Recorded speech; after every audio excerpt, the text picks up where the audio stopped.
तुम सबका कल्याण हो।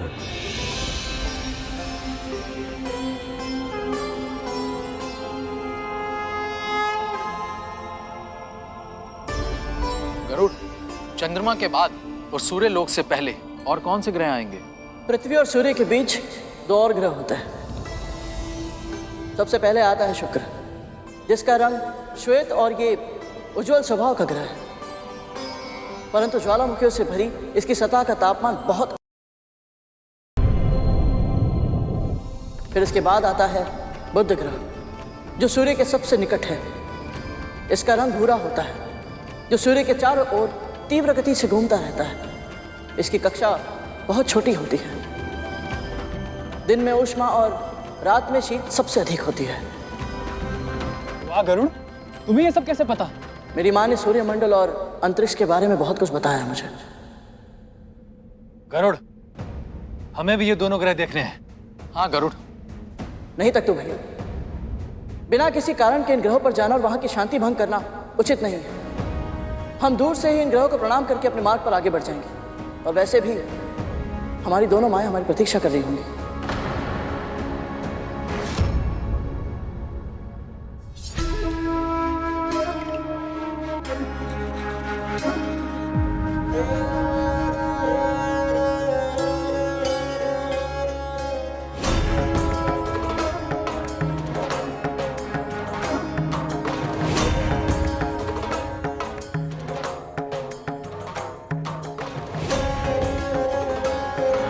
चंदन घिसने का कार्य परिश्रम का होता है, वो मैं कर लूंगी। तुम्हारे ये फूल से हाथ केवल प्रभु पर फूल चढ़ाने का कार्य करेंगे। इन प्यारे से हाथों को मैं कभी कोई कष्ट नहीं होने दूंगी।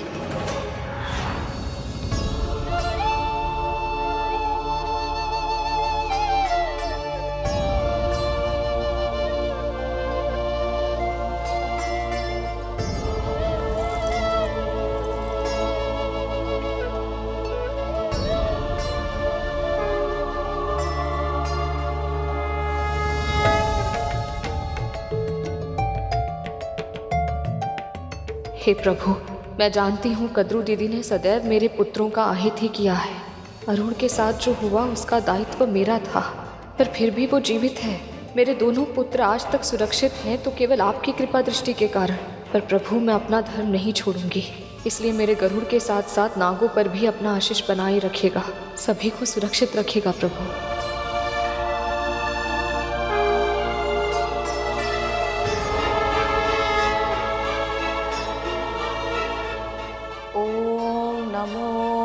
भगवते वासुदेवाय। ओम नमो भगवते वासुदेवाय। ओम नमो भगवते वासुदेवाय। मुझे ऐसा क्यों लग रहा है कि माँ ये पूजा विचलित होकर कर रही है? ओम नमो भगवते वासुदेवाय। ओम नमो भगवते वासुदेवाय। बहुत आनंद आ रहा है।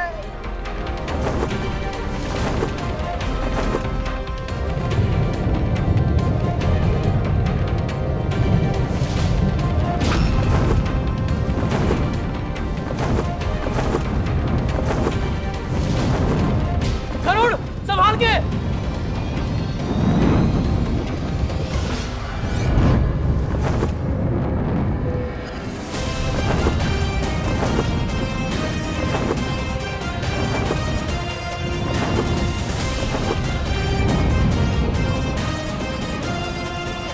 यहाँ तापमान बहुत अधिक है भैया। हाँ हाँ, अब तो सहन भी नहीं हो रहा है। मुझे इनको सुरक्षित यहाँ से निकालना होगा।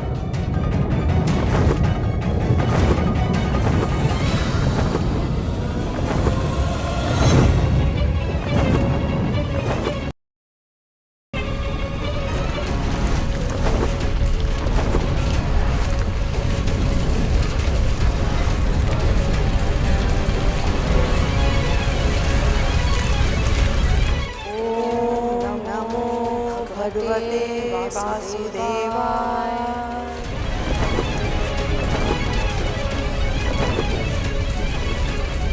गरुड़, अब हम क्या करें? करो गरुड़। ॐ नमो भगवते वासुदेवाय। ॐ नमो भगवते वासुदेवाय। समय कम है, जो भी करना है शीघ्र ही करना होगा मुझे।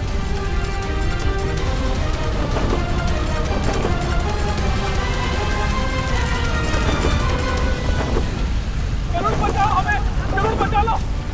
कैसी शक्ति है ये जो मुझे खींच रही है? मैं उड़ क्यों नहीं पा रहा हूँ?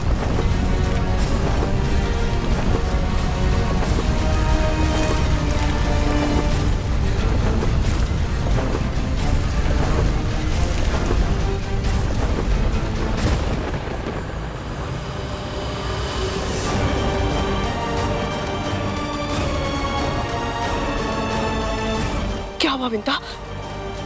तुम्हें कुछ दिखाई दिया क्या? जब मैंने प्रभु का ध्यान करना प्रारंभ किया था तो मुझे लगा कि गरुड़ बहुत तीव्र प्रकाश की ओर जा रहा है, पर अचानक क्या? अचानक ऐसा आभास हुआ जैसे कोई दृश्य शक्ति उसे अंधकार की ओर लेकर जा रही है।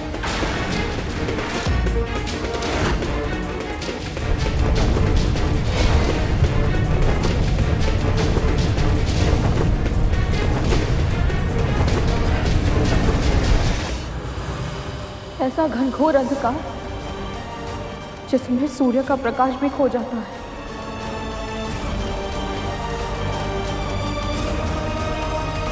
शक्ति? कैसी शक्ति? कहाँ है वो गरुड़? कहाँ है मेरे भाई? उत्तर दीजिए दासी माँ। नहीं जानती मैं, पर मेरा अंतर्मन कहता है बहुत दूर है वो सब।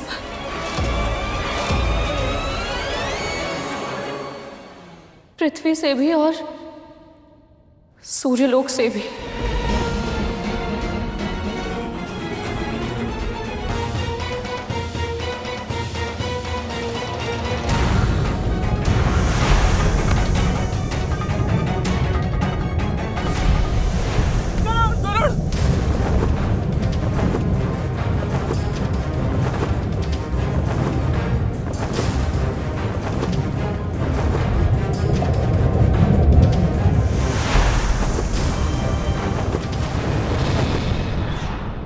ये देख रहा है गरुड़, सूर्य से छठा ग्रह है ये, और आकार में बृहस्पति के बाद हमारे सौर मंडल का दूसरा सबसे बड़ा ग्रह है शनि। इसकी सबसे बड़ी विशेषता है इसके वलय या छल्ले, जो मुख्य रूप से हिम से बने हैं, पर उनमें कुछ मात्रा में धूल से बनी छोटी चट्टानें भी होती हैं।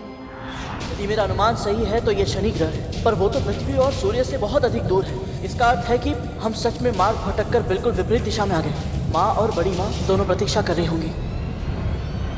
गुरुत्वाकर्षण के कारण मैं अंतरिक्ष में तो नहीं जा सकता। उचित यही होगा कि यहाँ से मैं इस ग्रह पर उतर जाऊँ।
रुकिए, आप सबको चिंतित होने की कोई आवश्यकता नहीं। हम आपको कोई हानि नहीं पहुंचाएंगे। आप सबको हमसे कोई संकट नहीं है। हम तो स्वयं यहाँ से चले जाना चाहते हैं। हम सब सूर्य लोक जा रहे हैं और उल्का वर्षा के कारण अपना मार्ग भटके और यहाँ पहुंचे।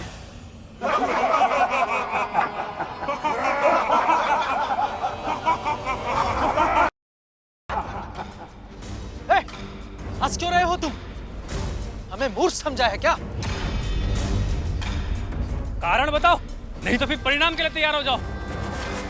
शनि ग्रह है ये, अपनी इच्छा से ना कोई यहाँ आता है और ना कोई जा पाता है। तुम सभी के कर्म तुम्हें यहाँ खींच कर लाए हैं,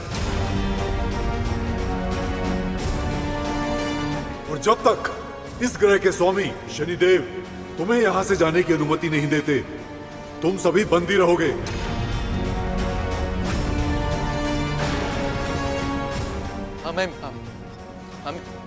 हमें बंदी बनाने का दुस्साहस?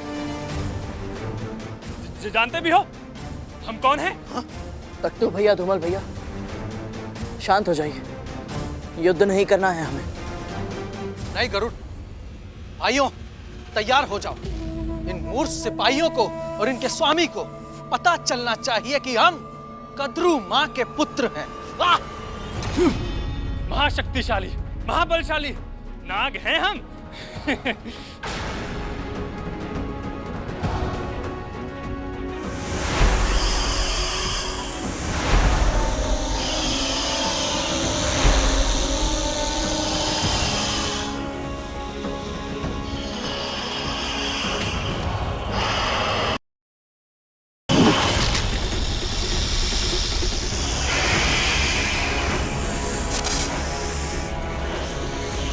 मैं कहता हूँ रुक जाइए।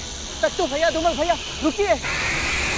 युद्ध कोई उपाय नहीं है, मेरी बात मानिए। कोई भी कार्य करने से पहले हमें विचार अवश्य करना चाहिए। समझिए कि हम कहाँ हैं और किससे युद्ध करने जा रहे हैं। रुकिए, युद्ध कोई उपाय नहीं है, मैं आपसे विनती करता हूँ।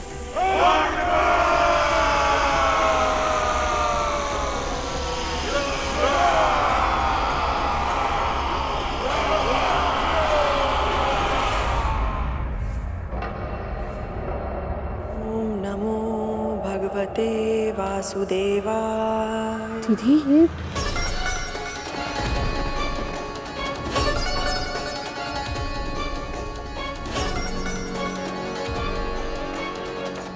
ये चावल के दाने अचानक से काले कैसे हो गए?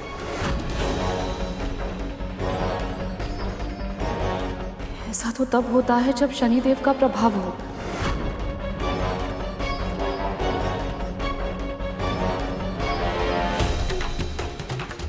दीदी लगता है हमारे पुत्र अपना मार्ग भटक कर शनि ग्रह पर पहुंच गए हैं।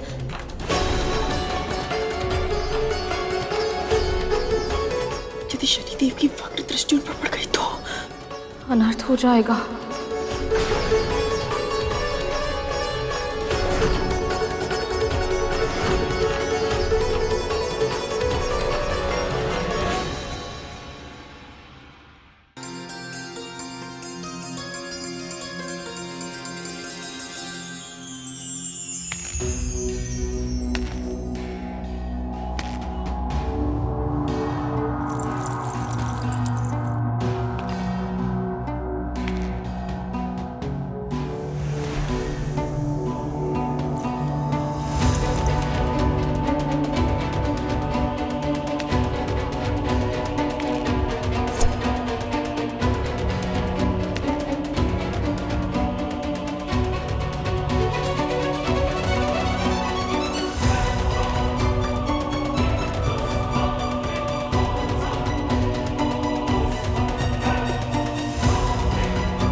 कोई शत्रुता है मुझसे? नहीं तो आप हर बार ऐसा क्यों करते हैं? जब भी मैं साज श्रृंगार करती हूँ, आप मेरे दर्पण पर अपनी दृष्टि क्यों डाल देते हैं? हम तो बस आपको देखना चाहते हैं देवी, परंतु नियति का व्यंग्य देखिए।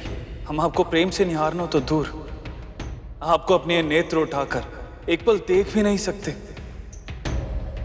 प्रिय, ये कैसा श्राप दे दिया आपने हमें?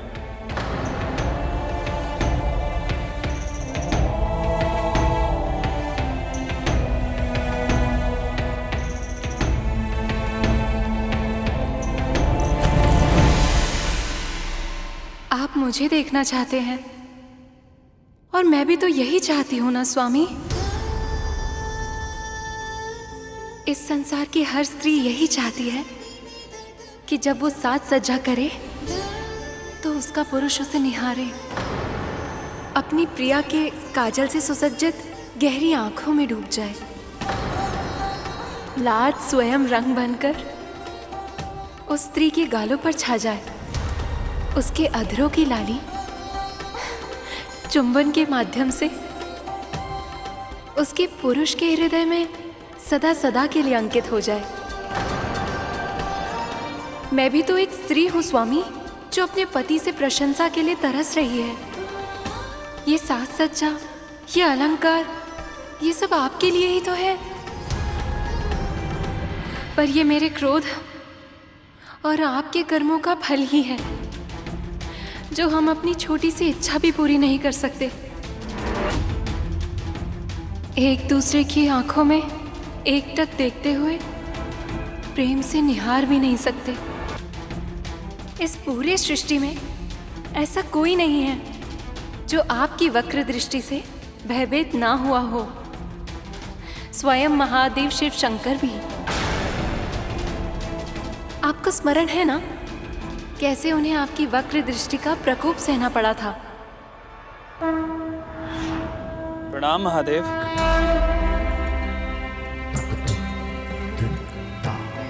आपकी भक्ति भी विचित्र है शनिदेव। मैं देवों का देव हूँ, आप मेरी आराधना करते हैं और आप फिर भी मेरी राशि में आना चाहते हैं। आपसे क्या छिपा है महादेव? आप तो सब भली भांति जानते हैं मुझे किसकी राशि में प्रवेश करना है और किसकी राशि में नहीं। ये मेरे नियंत्रण में नहीं है। हम सब प्रकृति के नियमों से बंधे हुए हैं और उन्हीं नियमों के अनुसार कल मैं आपकी राशि में प्रवेश करूंगा प्रभु, और मेरी वक्र दृष्टि आप पर होगी प्रभु। मैं चाह कर भी होने को नहीं टाल सकता, इसलिए मैं आपको सतर्क करने आया हूँ। आपकी दृष्टि मुझ पर कितने समय तक रहेगी शनिदेव? प्रभु, सुबह की पहली किरण से सवा पहर तक मैं आपकी राशि में रहूंगा। मैं क्षमा चाहता हूं, परंतु तब तक आपको सतर्क रहना होगा। आप चिंतित ना हो, आपकी दृष्टि का मुझ पर कोई प्रभाव नहीं होगा शनिदेव।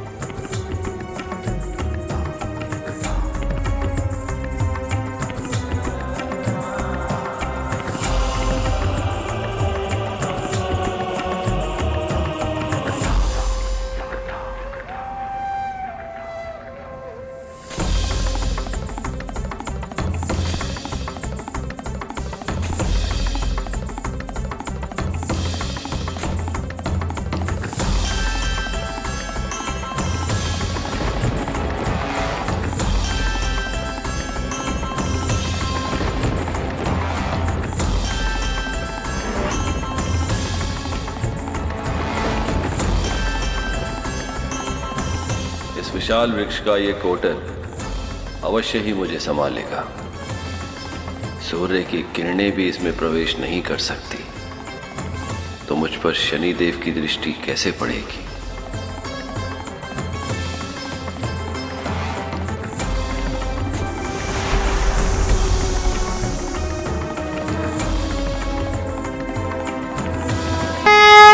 देखा शनिदेव, आपकी वक्र दृष्टि का मुझ पर कोई प्रभाव नहीं हुआ। प्रभु, आपके वरदान के कारण मेरी वक्र दृष्टि के प्रकोप से ना तो कोई देव सुरक्षित रह सकते हैं न ही मानव, दानव और न ही स्वयं आप प्रभु। मेरी वक्र दृष्टि का ही प्रभाव था जो आपको कैलाश धाम छोड़कर इतने समय तक वन वन भटकना पड़ा और अंत में एक वृक्ष की कोटर में शरण लेनी पड़ी। परंतु मुझे सत्य का आभास है प्रभु, और सत्य ये है कि आज आपने मेरी वक्र दृष्टि के प्रभाव को सार्थक कर इस संसार में मेरी मान्यता को और वृद्धि दे दी। इस आशीर्वाद के लिए मैं आपका कोटि कोटि धन्यवाद करता हूं प्रभु। आशीर्वाद भी उसे ही प्राप्त होता है जो उसके योग्य होता है, और इस संसार में आपसे योग्य और कौन है। आज से चिरकाल तक आपको आपके न्याय के लिए जाना जाएगा।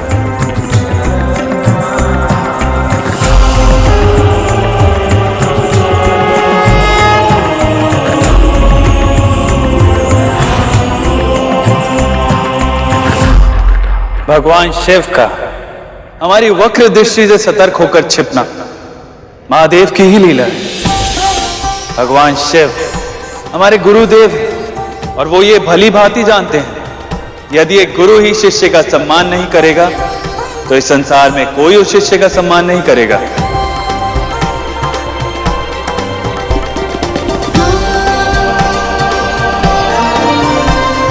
आप अपनी बातों से मुझे बहला रहे हैं स्वामी। महादेव के छुपने का कारण चाहे जो भी हो, किंतु ये सत्य है कि वो आपसे भयभीत अवश्य हुए थे, है ना?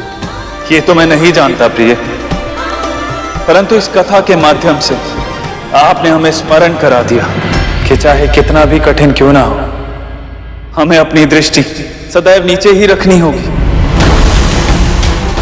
और हम चाह कर भी आपको इन नेत्रों से कभी नहीं देख पाएंगे। परंतु प्रिय, आपका ये श्राप हमें आपको अपनी मन की आंखों से देखने से नहीं रोक सकता। हम आपको अपनी मन की आंखों से देख सकते हैं, आपका अनुभव कर पा रहा हूं। कितने सुंदर लग रही हैं आप,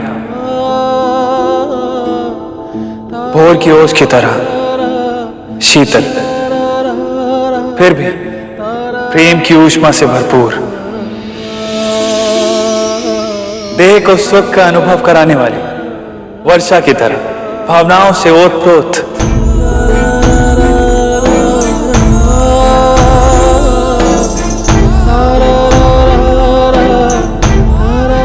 महाराज, हम पर आक्रमण हुआ है।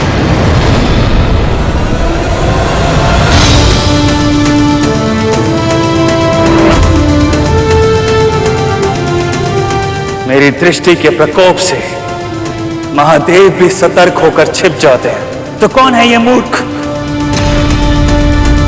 जिसने बिना आमंत्रण के मेरे गृह में प्रवेश करने का दुस्साहस किया?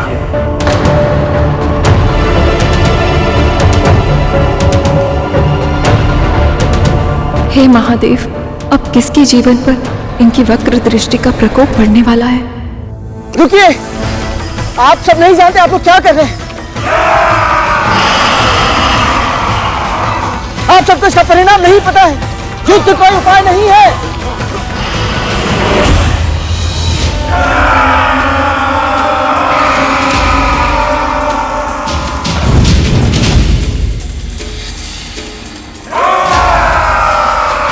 आप दोनों समझ नहीं रहे कि हम ये कितनी बड़ी भूल कर रहे हैं। मैं कह रहा हूं रुक जाइए, अब भी समय है। मैं कहता हूं रुक जाइए।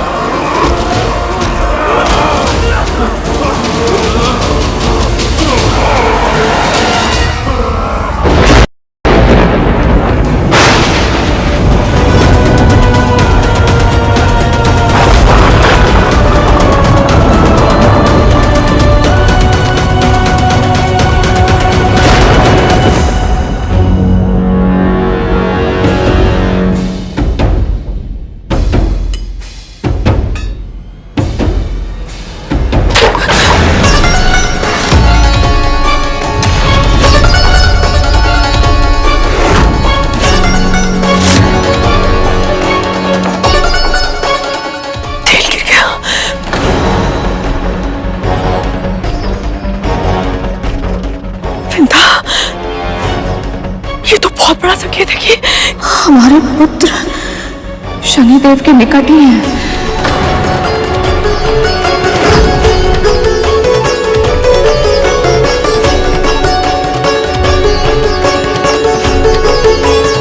अवश्य है गरुड़, जानबूझ के हमारे भाइयों को अपने साथ लेकर के आ। ताकि शनिदेव की वक्र दृष्टि उन पे पड़े। और पहले भी कह चुकी हूं, मैं एक बार फिर से कहती हूं, मेरा गरुड़ ऐसा कोई कार्य नहीं करेगा जिससे उसके किसी भी भाई का अहित हो।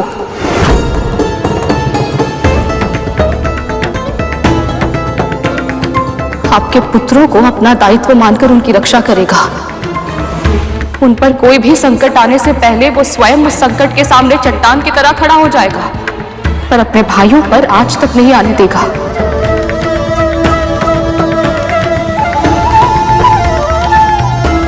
बस हमारे पुत्र कुछ ऐसा ना कर दें जिससे शनिदेव रुष्ट हो जाए।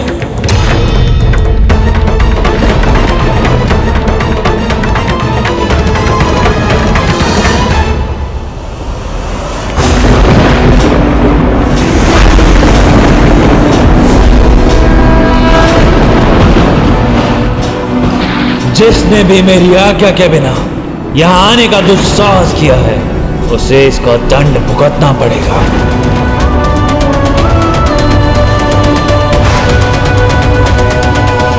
ये कैसा विचित्र परिवर्तन है वातावरण में, कहीं कुछ अनर्थ नहीं होने वाला है।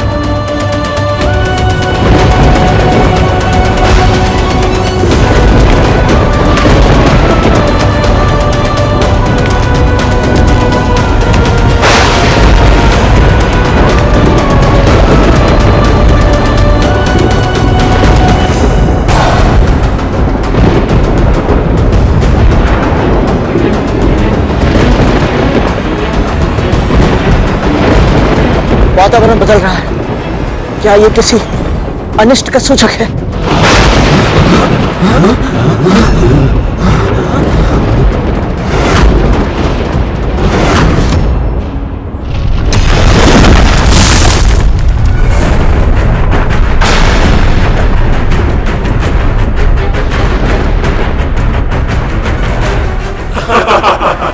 संभल कर, इसके किनारे बहुत तीक्ष्ण है।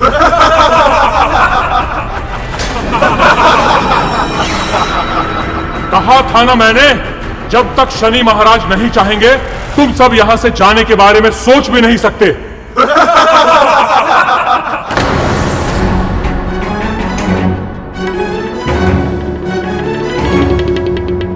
ऐसी कठिन परिस्थिति में क्या कर सकता हूं मैं? अपने नाग भाइयों को छोड़कर जा भी नहीं सकता। बड़ी माँ ने मुझ पर विश्वास करके इन्हें मेरे साथ भेजा था।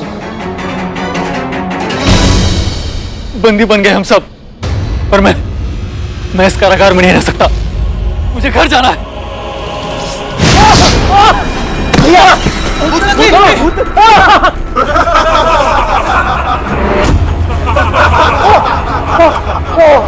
क्या लगा था तुम्हें? ये कोई साधारण हिम है? शनि ग्रह है ये। कोई भी वस्तु जैसी दिखाई देती है वैसी होती नहीं, और जैसी होती है वैसी दिखती नहीं। जैसे तुम सब जीवित हो, इसका अर्थ ये नहीं कि तुम सुरक्षित भी हो। बस अब यही समझ लो कि शनि महाराज ने अभी यह निर्णय नहीं लिया है कि तुम्हें कौन सा दंड दें और कौन सा नहीं। अब हम क्या करें? तुम तो इतने शक्तिशाली हो गरुड़, शीघ्र ही हम यहाँ से बाहर निकालो, नहीं तो। शनिदेव की शक्ति के सामने मेरी शक्ति किसी योग्य नहीं है, और इस ग्रह का गुरुत्वाकर्षण इतना अधिक है कि अपना पूरा बल लगाकर यहाँ से उड़ना तो दूर, अपने पंख भी फड़फड़ा नहीं सकता। तो हमें क्या करना चाहिए? समर्पण।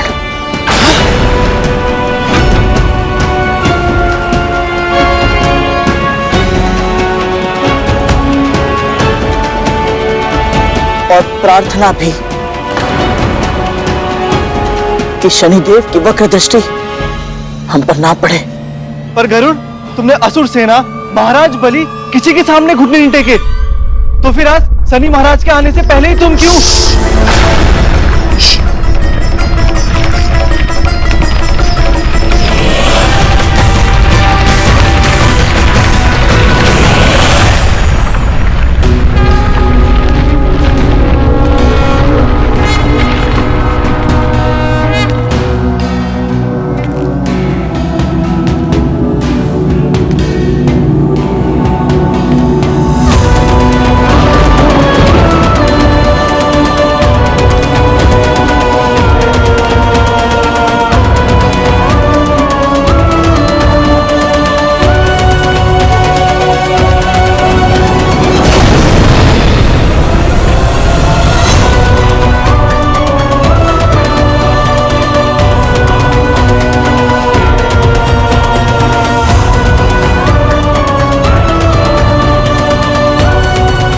समस्त संसार को यमराज से भय लगता है, परंतु वो तो वरदान है। वो आते हैं, प्राण लेते हैं और चले जाते हैं, पर मैं शाप हूं।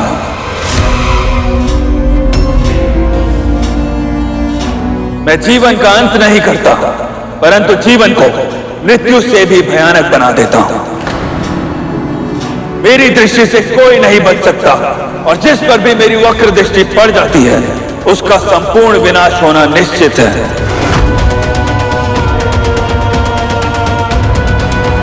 फिर भी तुम यहां आ गए मेरे सामने। ये ग्रह मेरा घर है, मेरा निवास स्थान, और यहां बिना आज्ञा और बिना निमंत्रण के आने से तुमको दंड क्यों ना दूं मैं?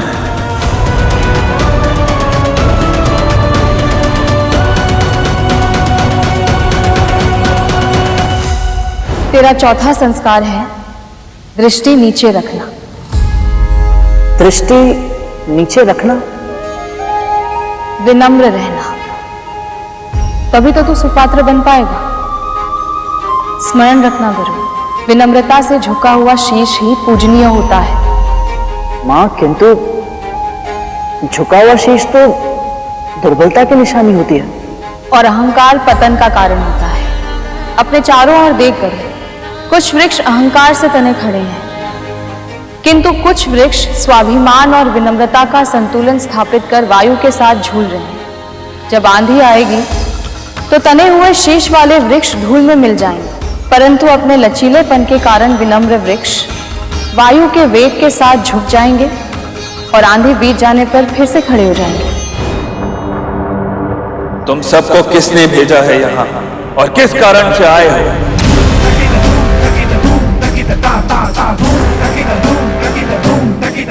शीघ्र बताओ, अन्यथा मेरा प्रकोप सहने के लिए तैयार हो जाओ। यदि मैंने बता दिया कि मुझे अंतरिक्ष में बड़ी मां ने भेजा था, तो कहीं शनिदेव क्रोध में उन्हें दंड ना दे दे। जब तक इनका आवेश शांत नहीं हो जाता, मौन रहना ही उचित होगा। गरुड़ ऐसे ही मौन रहेगा या कुछ बोलेगा भी? मैं भी वही सोच रहा था तक कि कुछ बोलता क्यों नहीं है, क्यों नहीं बताता कि हम तो यहाँ पर आना ही नहीं चाहते। वो तो इस ग्रह की गुरुत्वाकर्षण शक्ति ने हमें यहाँ पे खींच लिया। दोष हमारा नहीं है, इस ग्रह का है।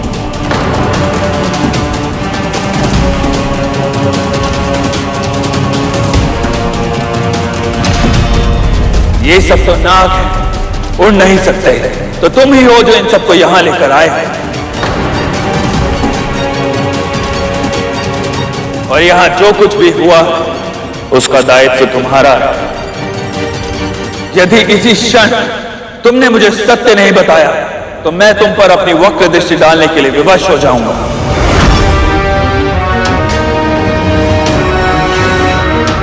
और यदि एक बार मेरी वक्र दृष्टि तुम पर पड़ गई तो तुम्हारे जीवन की सारी प्रसन्नता मेरे नेत्रों के अग्नि में जलकर भस्म हो जाएगी,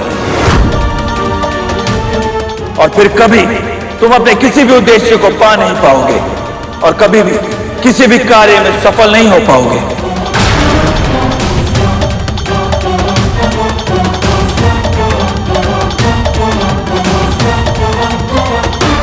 मैं ऐसा नहीं होने दे सकता। यदि सच में मेरे जीवन में शनि की साढ़े साथी लग गई तो मैं मां को दास्ता से मुक्त कैसे कराऊंगा? मुझे इन्हें सत्य बताना ही होगा, और मैं नागों के लिए संकट का कारण नहीं बन सकता। तो फिर क्या करूं मैं? मां,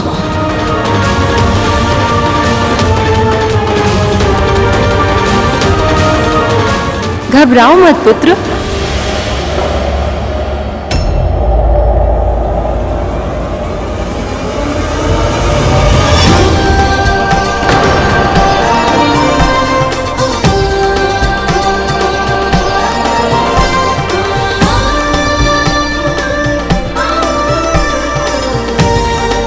मेरे पति न्याय के देवता हैं। यदि तुमने कुछ भी अनुचित नहीं किया है तो इनसे भयभीत होने की कोई आवश्यकता नहीं है। जो भी मन में है स्पष्ट रूप से कहो।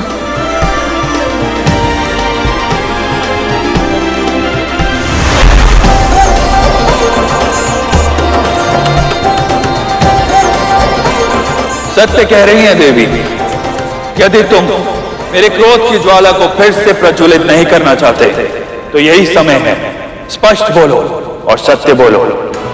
माँ ने सही कहा था, मौन रहने से कभी कभी बड़ी से बड़ी आंधी आकर भी चली जाती है।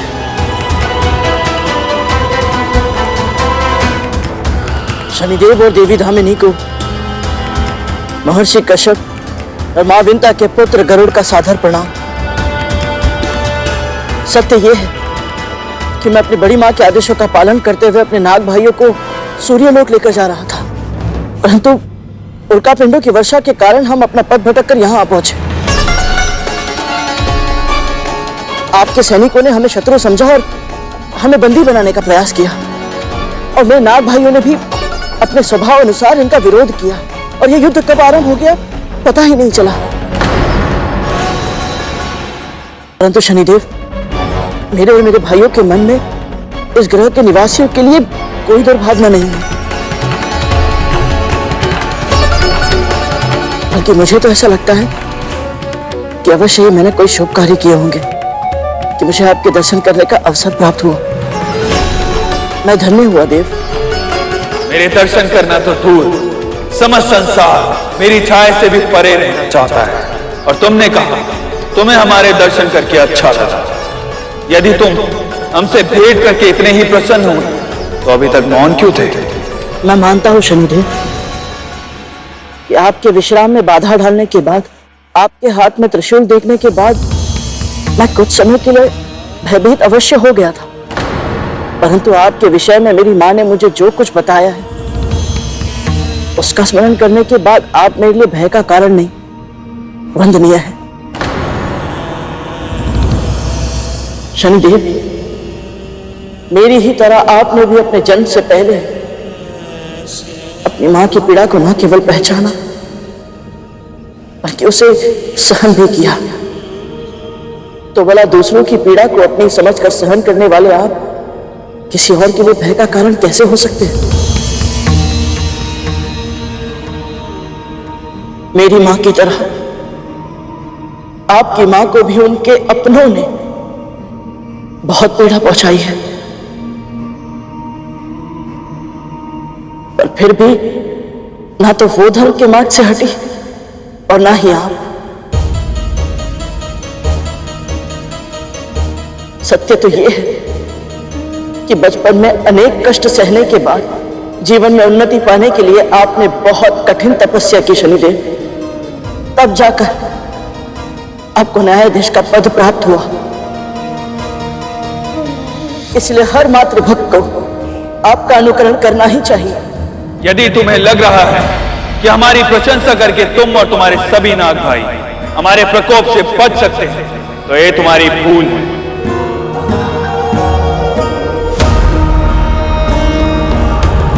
तुम जानते ही क्या हो हमारे बारे में? मेरी मां ने आपके विषय में मुझे बहुत कुछ बताया है शनिदेव। क्या सच में तुम्हारी माँ ने मेरे पति के जीवन की कथा सुनाई है तुम्हें? हाँ देवी।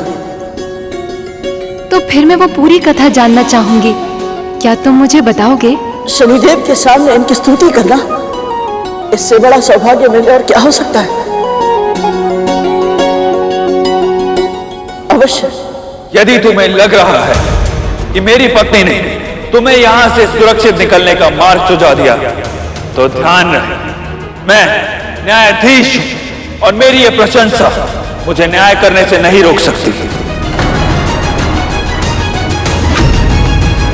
देवी धामिनी की इच्छा है, इसलिए मैं तुम्हें अपनी कथा सुनाने का अवसर देता हूं। परंतु स्मरण रहे, अगर इस कथा का एक शब्द भी असत्य हुआ तो तुम और तुम्हारे सभी भाइयों को मेरा प्रकोप सहना होगा।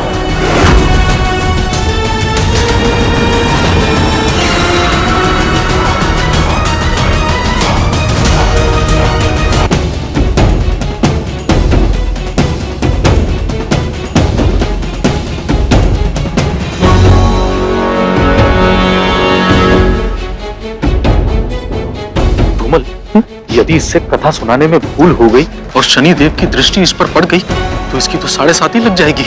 अपना उत्साह नियंत्रण में रख तक तू यदि उनकी दृष्टि गरुड़ के स्थान पर हम पर पड़ गई तो?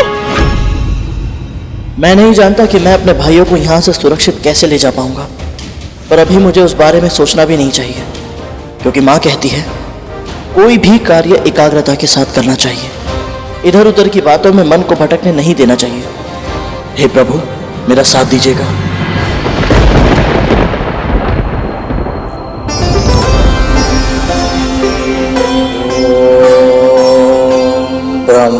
ब्रह्मदेवाय नमः।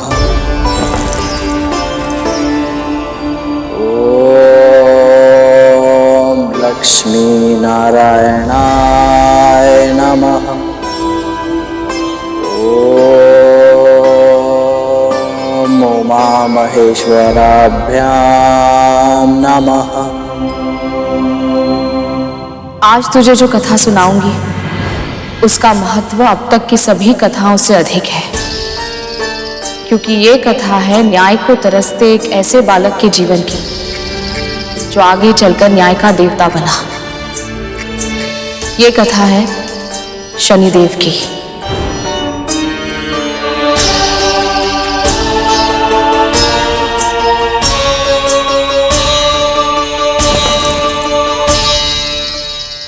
ये कथा उन शनिदेव की है जिन्हें देवों के बीच अपना उचित स्थान प्राप्त करने के लिए बहुत संघर्ष करना पड़ा था।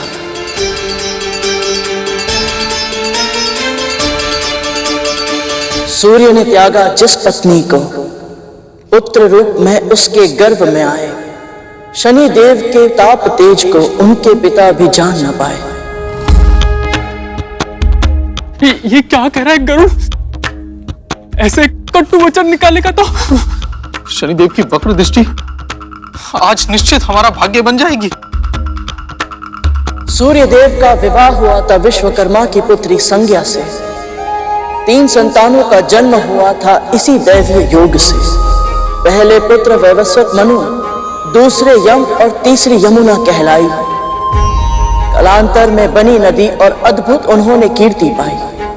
विवाह को बीते वर्षों फिर भी स्वामी के तेज को था सहना कठिन। झुलसता था अब भी संज्ञा का तन, उदासीन हो रहा था सूर्य कमल। उदास और खिन्न एक दिन भ्रमण कर रही थी संज्ञा, जब दिखी उन्हें अपनी छाया और विचार एक मन में आया।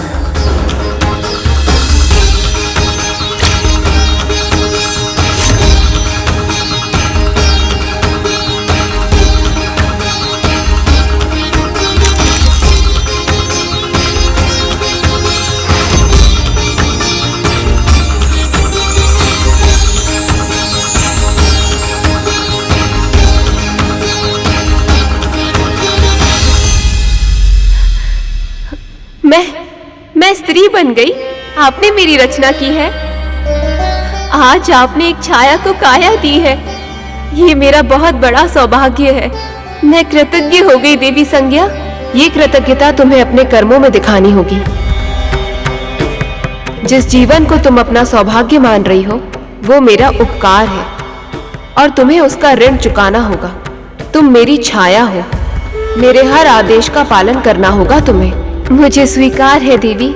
मेरे लिए अपने स्वामी सूर्य देव का तेज सहन करना बहुत कठिन है, इसलिए तुम्हें मेरे स्थान पर उनकी पत्नी संज्ञा के रूप में उनकी सेवा करनी होगी। स्मरण रहे, उन्हें हमारा ये भेद पता नहीं चलना चाहिए। मैं तप के लिए जा रही हूँ। जब तक लौटकर नहीं आती, मेरे स्वामी और मेरे संतानों की सेवा करना ही तुम्हारा धर्म है।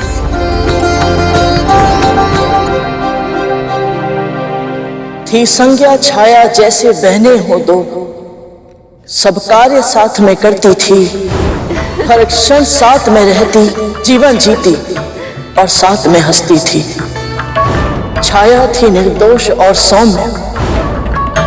उन्हें संज्ञा की योजना का आभास न था।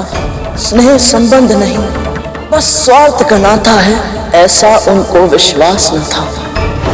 पति सेवा की, संतानों का ध्यान रखा, मौन रही और सब कुछ सहा। साथ है जो वो पत्नी नहीं, और कोई है। सूर्य को ये आभास न था। वो उनका तेज भी सहती, ध्यान भी रखती, घर का सारा कार्य भी था। अपनी कर्तव्य निष्ठा से छाया ने स्वामी का मन मोह लिया था। दोनों को साथ ला रहा था, ये नियति का अवश्य कोई संकेत था। अग्नि और वायु साथ साथ थे, संबंध तो फिर होना ही था। पंख लगा के उड़ जाता सुख में समय, सृष्टि का यही नियम है। दुर्दिन छाया के आरंभ हुए तब, जब पता चला वो गर्भवती है। जो ही संध्या को मिली सूचना कि सूर्य और छाया ने प्रेम का समागम किया, बस बहुत हुआ, अब जाओ मेरे जीवन से। उन्होंने ईर्ष्या में छाया को आदेश दिया, पर छाया तो प्रेम में रमी हुई थी। उन्होंने वचन दिया, मैं तुम्हारे पति से दूर रहूंगी। इस भावी मां को एक कोने में रहने दो। संध्या को यह भी स्वीकार न था। आवेश में थी, छाया से झगड़कर वन चली गई। छाया ने संध्या को ढूंढने के लिए वन को प्रस्थान किया, पर उनकी कहा सुनी में हो गया था सूर्य को संदेह। उन्होंने छाया का पीछा किया।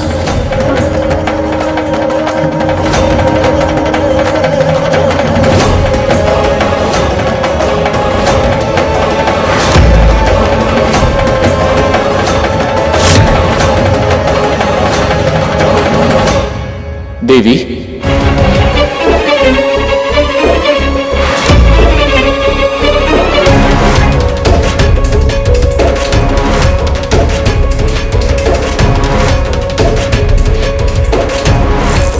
संज्ञा। प्रणाम स्वामी। तुम यहाँ? तो फिर ये कौन है?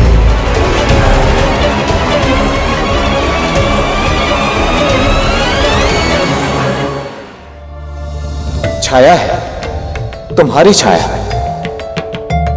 तो क्या मैं अब तक इसके साथ?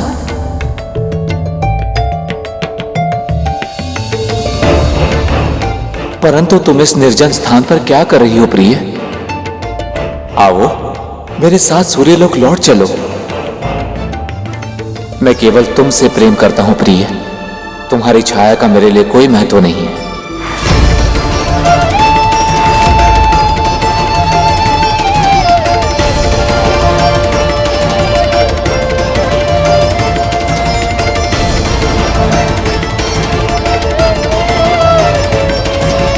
ये कहकर आपने मेरे हृदय से बहुत बड़ा बोझ उतार दिया है स्वामी। मैं आपका तेज सहन नहीं कर पा रही थी, इसीलिए मुझे छाया की सहायता लेनी पड़ी। लेकिन अब मैं आपसे और अधिक दूर नहीं रह सकती। आप शीघ्र ही मेरे पिताजी के पास जाइए। वो अवश्य ही इसका कोई उपाय निकालेंगे, जिससे आपका ये भीषण तेज मेरे लिए समस्या ना बन सके और मैं फिर से आपकी प्रिय बनकर अपने सूर्यलोक लौट सकूं। मैं शीघ्र ही समाधान के साथ वापस आऊंगा। देव, मेरे साथ ऐसा अनर्थ मत कीजिए देव। मैंने आपको अपना प्रियतम माना है, पति समझकर ही आपकी सेवा की है, आपको अपना सब कुछ सौंप दिया है देव। मुझे अपने चरणों में स्थान दीजिए देव।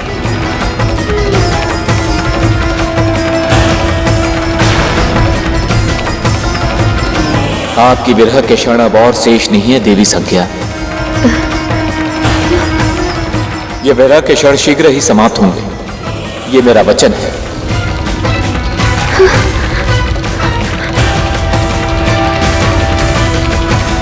स्वामी,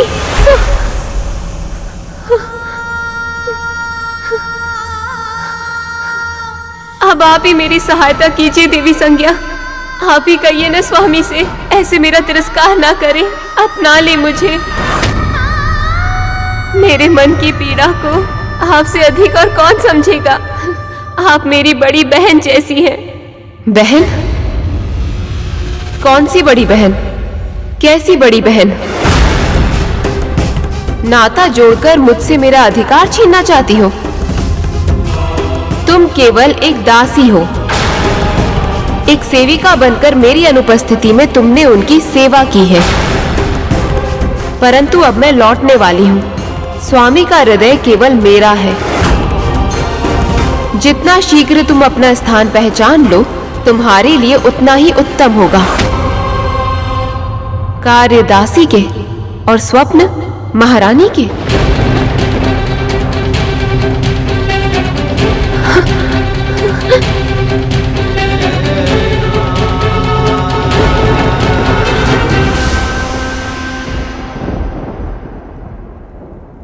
संसार में सबसे गंभीर घाव हमें वही देते हैं जिनके बारे में हम कल्पना भी नहीं करते कि वो हमें कभी कष्ट भी पहुंचा सकते हैं। छाया संज्ञा की साथी थी, दिन रात साथ ही रहती थी, पर तू अपनी है, तुझे कभी ना छोड़ूंगी जो कहती थी। उन्हीं संज्ञा ने स्वार्थ को साधा, छाया का उपयोग किया, पर जब छाया को आवश्यकता थी प्रेम की और प्रियजनों की, मृत्यु वचनों की सुख सुविधा की, अपने स्वास्थ्य की देखभाल की, ऐसी गर्भावस्था में संज्ञा ने उन्हें स्वयं से और सूर्य देव से भी दूर किया। वो अनब्याही थी और अवांछित भी, सब उन्हीं को ताने देते थे। दुख उनका पहचाने कौन, बस कटु वचनों की वर्षा करते थे। छाया अपमान का विष पी जाती, सब सहकर भी इस आशा में मौन रह जाती। जब सूर्य पुत्र के बारे में जानेंगे तब सम्मान मिलेगा, तब स्वामी पहचानेंगे। जैसे मैं डिम में रहकर भी अपनी मां की पीड़ा को अनुभव कर पाता था, वैसे आप भी गर्भ में थे देव, और अपनी मां के कष्ट आपसे छिपे हुए नहीं थे। पल पल प्रतीक्षा की धूप में जलती छाया कि सूर्य देव कब लौट कर आए, सब कष्टों की परीक्षा उनकी कब समाप्त हो, कब स्वामी उनको अपनाए। विश्वकर्मा ने सूर्य का एक अंश काट कर अलग किया, तब संज्ञा सहन कर पाई। आपका ताप कुछ कम हुआ, अब हम साथ रहे, कहकर वो घर लौट आई। पहले संज्ञा ने धुतकारा था, अब हृदय के स्वामी ने भी छाया को छोड़ा, त्याग किया। तिरस्कृत, अपमानित गर्भवती छाया वन को चली। उन्होंने तपस्या करने का निश्चय किया। ओम नमः शिवाय, ओम नमः शिवाय, ओम नमः शिवाय, ओम नमः शिवाय, ओम नमः शिवाय, ओम नमः शिवाय, ओम नमः शिवाय, ओम नमः शिवाय। ओम तत्पुरुषाय विद्महे महादेवाय धीमहि तन्नो रुद्रः प्रचोदयात्। ओम तत्पुरुषाय विद्महे महादेवाय धीमहि तन्नो रुद्रः प्रचोदयात्। ओम तत्पुरुषाय विद्महे महादेवाय धीमहि तन्नो रुद्रः प्रचोदयात्।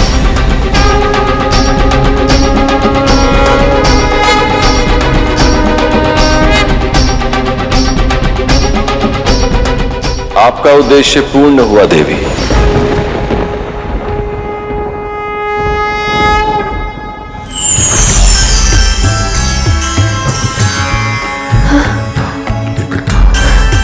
आपकी तपस्या सफल हुई। प्रभु, प्रभु आप मेरे सामने।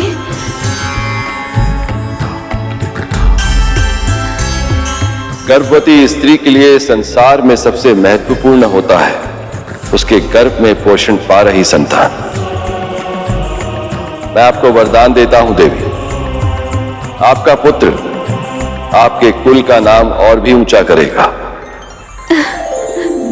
यश और कीर्ति को असीमित रूप से आगे बढ़ाएगा आपका पुत्र।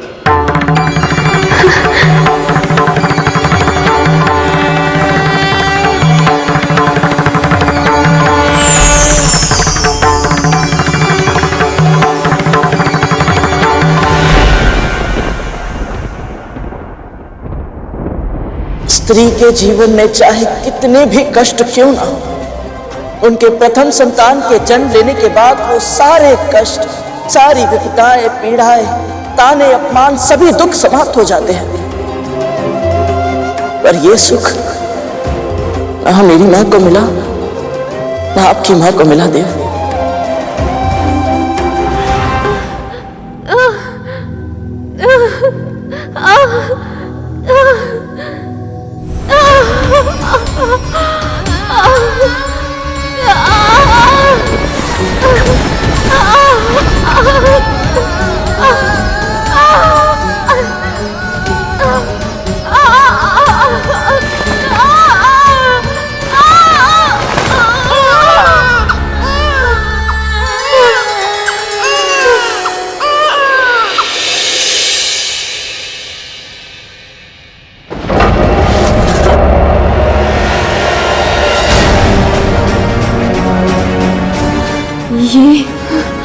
ये कैसे हो गया?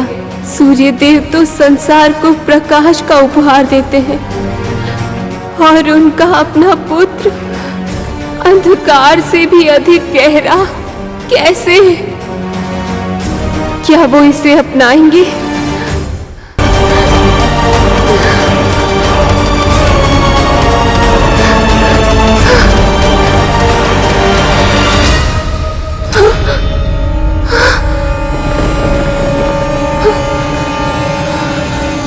माँ?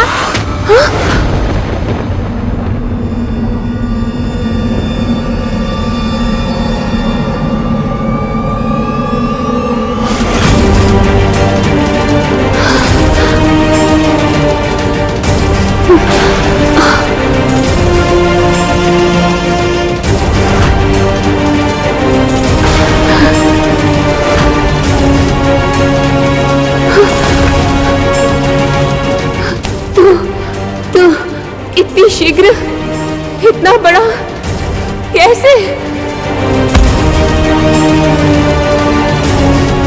जब माँ कष्ट में हो तो संतान उसके दुख दूर करना चाहती है माँ, पर विवश होती है संतान माँ, और ऐसे में उसके भीतर अपनी माँ के लिए समर्थ बन पाने की हट जन्म लेती है, और उस हट के प्रभाव से उनका विकास अन्य बच्चों की तुलना में अधिक होता है माँ। ऐसे बच्चे शीघ्र ही बड़े हो जाते हैं माँ। मैं आपकी पीड़ा को तब से जानता हूँ जब मैं आपके गर्भ में आया था। आपके हर कष्ट को अनुभव किया है मैंने, और अब मैं आपको आपका अधिकार दिलाऊंगा। मेरे साथ चलिए माँ, हम सूर्यलोक जाएंगे।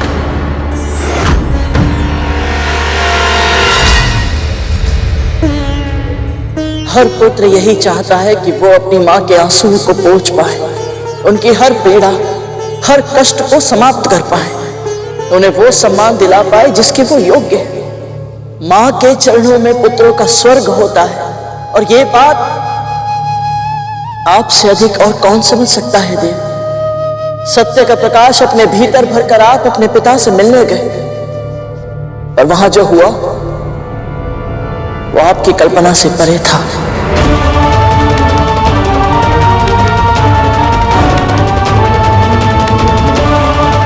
प्रणाम देव। बिना अनुमति मेरे दरबार में घुसने का दुस्साहस, कौन हो तुम दोनों? मैं देवी छाया और आपका पुत्र शनि हूँ, और आज यहाँ अपनी माँ को इनका अधिकार दिलाने आया हूँ। अधिकार की चर्चा बेसबोध मुख से।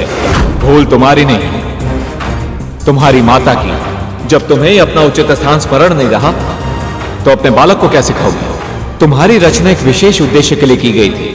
यदि वो उद्देश्य ही समाप्त हो गया तो तुम्हारा अस्तित्व भी समाप्त हो जाना चाहिए था। कैसे छाया, कैसे एक पर पुरुष के साथ संबंध बना पाई तुम? कैसे उस पुरुष की सैया सुसज्जित कर पाई जिस पर तुम्हारा कोई अधिकार ही नहीं?